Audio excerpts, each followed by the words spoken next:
Jai Ho, my dear students. I am Ratnakar Suryavanshi from SK Public School. Since few classes, we are learning about the outbreak of the revolution in the French Revolution. So, in the outbreak of the revolution, we have learned that about who was the king of the France. You know that 16th Louis was there, and even that we have learned that why he had called the Estate General Assembly or meeting in 1789, that too in the month of May, actually in the month of May. And even we learned that what happened in that, who are the representatives, how many representatives were there from each estate out of about all these three estates. And even we learned that why the third estate representatives walked out in a protest and what they did in the month of June. About all these things we have learned, correct? No, they assembled in an indoor tennis ground of the Versailles, and they promised they won't disperse from that place till they draft a new constitution which would limit the power of the monarchy. About all these things we learned. And later what happened, because of the pressure, because when France was in turmoil, because of this, the 16th Louis recognized National Assembly as the political body of France. First, Estate General was there, then National Assembly became the political body of France. About all these things we have learned. And even we went back to the story which I told you in the beginning of this lesson, that is the French Revolution. So today we are going to learn in the outbreak of the revolution one more point, that is France becomes a constitutional monarchy. That is what? France becomes a constitutional monarchy. Now, you may have some questions. What do you mean by constitutional monarchy? Right? Constitutional monarchy means it is a system of government same in which king would exist or the ruler would exist, but the powers of the ruler, rights of the monarch would be restricted by the constitution, would be limited by the constitution. That is called as constitutional monarchy. That is called as constitutional monarchy. See here, as I told you that the drafting of the new constitution was started in the year of 1789, and finally third estate representatives drafted a new constitution for France till 1791. Till 1791 they wrote a new constitution for the France. And the main objective of drafting a new constitution for the France was to limit the powers of the monarch. The main object of the new constitution, which is drafted by the National Assembly in 1791, the main objective of it was to restrict the power or the rights of monarch. See, the power instead of being concentrated into the hands of one person, were now divided between the three organs of the government. Now what happened? According to the new constitution drafted by the National Assembly, according to this what happened? The powers which were concentrated in the hands of one person, which means which were concentrated in the hands of king or monarch, now those were divided or distributed into three organs of the government. Which were those three organs? Obviously you know that. Which were those three organs? Legislature and executive and judiciary. Legislature, executive and judiciary. Among these three organs of the government, the powers were divided in France. So in this way, France became a constitutional monarchy. In this way, France became a constitutional monarchy. Then, say, the Constitution of 1791 gave a power of making laws to the National Assembly.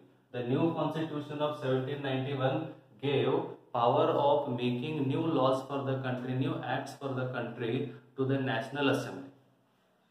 And this National Assembly was indirectly elected. National Assembly, I mean National Assembly representatives.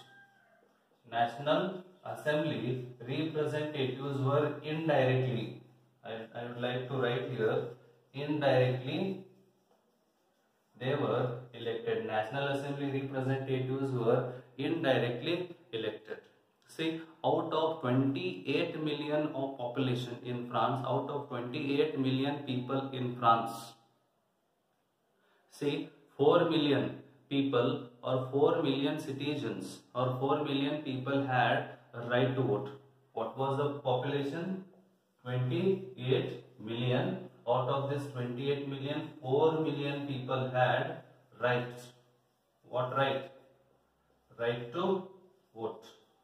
4 million people had right to vote out of 28 million people in France. And then see, only men above the age of 25 years, only men above the age of 25 years who paid taxes equal to at least 3 days of laborer's wage were considered as voters in France, which means the people, only men, I am telling, only men aged above the 25 years, and paid at least 3 laborers working days wage as a tax to the government of France, which means only those who paid tax, at least 3 laborers wage in a year to the government, those who paid that tax, those were considered as the voters. I mean, only those people had a right to vote. Then what was the population of those voters? 4 million in France. And then say, to qualify as an elector, then a member of the National Assembly, a man had to belong to the highest bracket of the taxpayers. I mean, to be the member, to be the voter, as well as to be an elector, and then to be the representative in the National Assembly, a person or a man had to be the highest taxpayer, one of the highest taxpayers. A man must be one of the highest taxpayers at that time. So this was the system was there in France, in the constitutional monarchy. The constitution began with the declaration of the rights of man and citizen. Constitution, which was drafted by the National Assembly in 1791, it was started with the declaration of rights of citizens and man. Man, I am telling, not women. Women were not at all considered as citizens or as voters in France during the time of constitutional monarchy in France.